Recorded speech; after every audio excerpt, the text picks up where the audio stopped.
Le Temple, Somos, deux communes forestières concernées par le projet du champ captant des Landes du Médoc.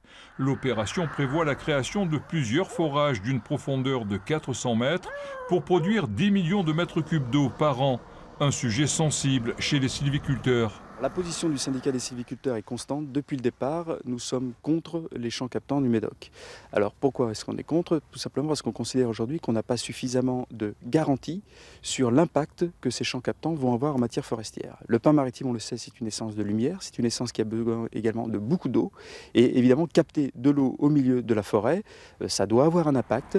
Pour répondre aux interrogations des sylviculteurs, mais aussi des agriculteurs et des pêcheurs, une étude va être menée. C'est pour ça que dans le conseil scientifique qui va être mis en place, il y aura une large place pour qu'un réel suivi, une réelle transparence puisse être faite. Le projet a été lancé il y a une quinzaine d'années. Des essais ont été menés ici au Temple l'an dernier où 4 puits ont été creusés et expérimentés. Ce matin, un contrat de financement a été signé.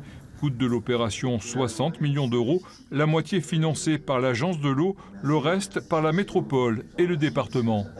Il y aura 14 forages nouveaux et ça va être une vingtaine de kilomètres de réseaux supplémentaires pour amener l'eau des Landes du Médoc jusqu'à la métropole et l'ensemble des syndicats du département parce que 40% de l'eau qui va être prélevée va être redistribuée sur les communes en dehors de la métropole.